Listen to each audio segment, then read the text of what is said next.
Vamos lá, pessoal. Nossa aula de número 4 aqui no nosso curso de carreira criminal. Vamos falar sobre o primeiro elemento do crime, que é o fato típico, tá? E aí a gente trata sobre cada um dos elementos com base num exemplo que eu vou colocar aqui, um caso hipotético. A gente vai colocar um caso hipotético, vamos analisar esse caso e ver se estão presentes os três elementos que fazem parte do crime. Hoje vamos falar do primeiro elemento do crime, que é o fato típico. Acompanhe aqui comigo. Olha só, fato típico. Ocorre quando uma conduta é enquadrada em um tipo penal incriminador. Então, o fato típico nada mais é do que uma determinada conduta praticada por alguém, você consegue verificar que ela se enquadra a um tipo penal incriminador, ou seja, um crime que é previamente previsto na lei. Então, existe uma lei em que prevê um crime. Essa lei, claro, esse crime tem que ser anterior à conduta, né, ao fato que a pessoa pratica. Então, existe anteriormente essa lei prevendo um determinado crime. E esse acusado, esse réu, vai lá e pratica exatamente aquela conduta que está prevista naquele tipo penal incriminador. Né? O que está descrito na lei como crime, ele vai lá e pratica exatamente aquela conduta. Isso nós chamamos de fato típico. Ok? Vamos para um exemplo aqui, acompanhe aqui. Olha só. Exemplo, João, que tem 20 anos de idade, possui uma inimizade, ele é inimigo de Leandro, e decide pôr fim ao seu problema e efetua disparos de arma de fogo no peito de Leandro. Esses disparos atingem região letal e causam a morte de Leandro. Então, pelo exemplo nosso aqui, João, então ele tem 20 anos de idade, ele é inimigo de Leandro. E aí o que acontece? Ele, por vontade própria, ele vai lá e efetua disparos de arma de fogo no peito de Leandro. E atinge região letal, por exemplo, atinge o coração dele. E em decorrência desses disparos efetuados por João, Leandro vem então a morrer. Esse é o nosso exemplo, que a gente vai trabalhar aqui nos três elementos, tanto no fato típico, quanto a ilicitude e a culpabilidade, tá? A gente vai tratar nos três elementos com esse mesmo exemplo aqui que eu acabei de falar. Primeira pergunta que fica, né, pessoal? O fato é típico? Vamos analisar para ver se esse fato é típico? Primeiro, para saber se o fato é típico, tem-se que analisar os 4 subelementos que integram o fato típico, que são conduta, resultado naturalístico, o nexo causal e a tipicidade. Então, lembra que nós falamos lá na primeira aula, e acho que foi na terceira aula, nós falamos também que os elementos, além dos elementos, eles têm subelementos. E esses subelementos têm que estar presentes para que o elemento esteja presente e todos os 3 elementos têm que estar presentes para que tenha um crime. Pois é, no fato típico aqui, já vamos agora falar dos subelementos do fato típico. Então, para que o fato seja típico, tem que ter conduta, tem que ter resultado, tem que ter um nexo causal ou nexo de causalidade entre a conduta e o resultado e tem que ter a tipicidade, tem que estar previsto na lei, tem que estar descrito essa conduta na lei, ok? Então vamos lá, segue aqui. A nossa tabela, nós temos aqui ela bonitinha, e agora a gente vai começar a preencher a tabela. Lembra que eu falei para vocês? Falei, pessoal, essa tabela aqui, a gente vai começar agora, no decorrer da análise do crime, a ir preenchendo ela. Então, o que nós temos aqui? Deixa eu pegar uma caneta aqui. Nós temos aqui o crime. Falamos que tem 3 elementos. Fato típico, o fato tem que ter ilícito e o fato tem que ser culpável. Pela teoria tripartite, tem que ter os 3 elementos para ser crime. Fato típico, o fato tem que ter ilícito e o fato tem que ser culpável. E aí agora vamos falar aqui dos subelementos do fato típico, que nós estamos estudando o elemento fato típico. Vamos falar dos subelementos. Olha só, nós falamos aqui, ficou claro. Conduta, resultado, nexo causal e tipicidade. Só que falando aqui uma geral, né? A gente está aqui nesse momento, pessoal.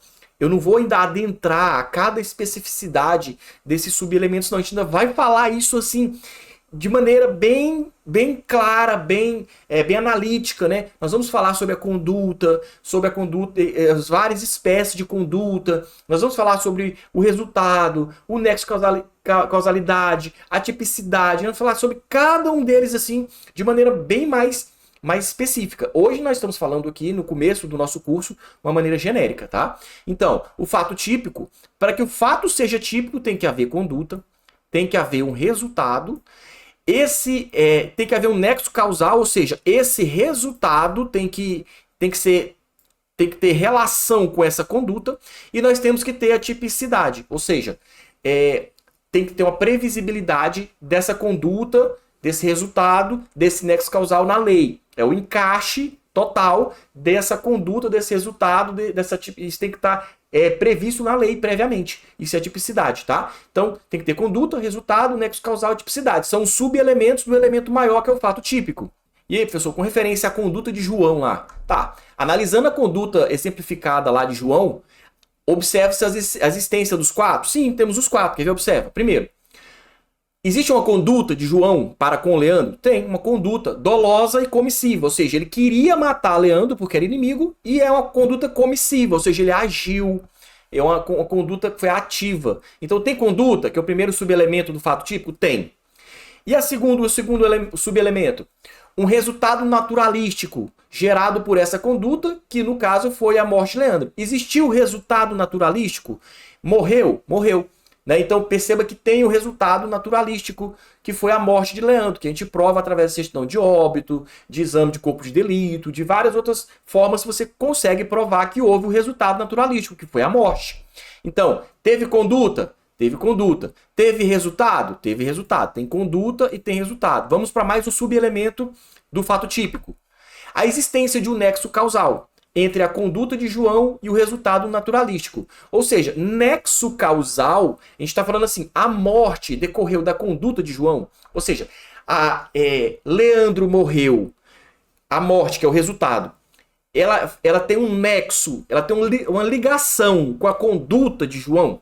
Né? E tem uma ligação com a conduta de João? Tem. Se tem, então tem nexo causalidade. Se foi João que atirou e ele morreu em decorrência desse tiro de João, Leandro morreu em decorrência desse tiro de João, nós falamos que tem então nexo causal. Então também tem esse subelemento nexo causal. Então a gente fala aqui também que esse nexo causal também é um subelemento que está presente. Então está presente conduta ativa, né? Comissiva, que foi dar o tiro, tem o resultado naturalístico, que foi a morte, e temos o nexo causal, que é a relação da morte com a conduta. E aí temos mais um subelemento, que é a tipicidade. A tipicidade da conduta, isto é, a previsão legal no artigo 121 do Código Penal. Então, a tipicidade está presente? Quando eu falo assim, tem tipicidade? Eu estou perguntando o seguinte, existia uma norma escrita anterior ao fato praticado pelo acusado, em que descrevia aquela conduta como crime? Existia? Existe esse tipo penal? Existe. Se você for lá no artigo 121 do Código Penal, na parte especial do Código Penal, tem o crime de homicídio. Diz lá, matar alguém.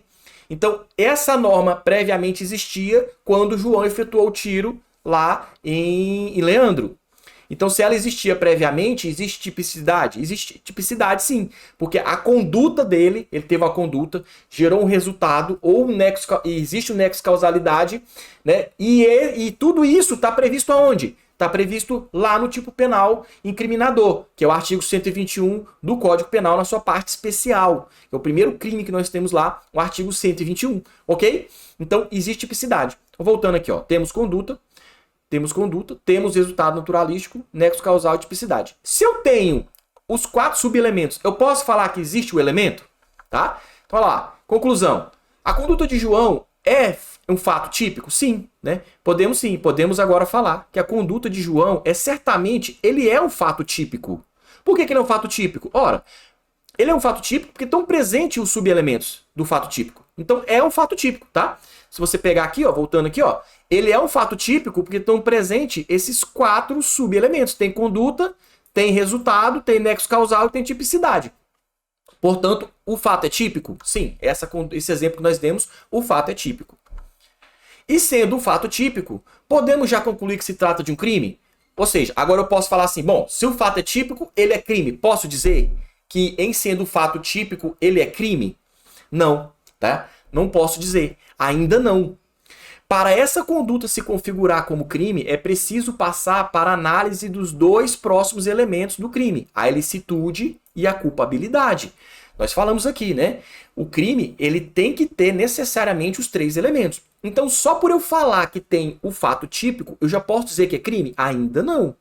Ainda não. Estamos caminhando, sim, para dizer que é crime. Mas se, por exemplo, não tiver ilicitude, já não é crime. Não vou nem analisar a culpabilidade.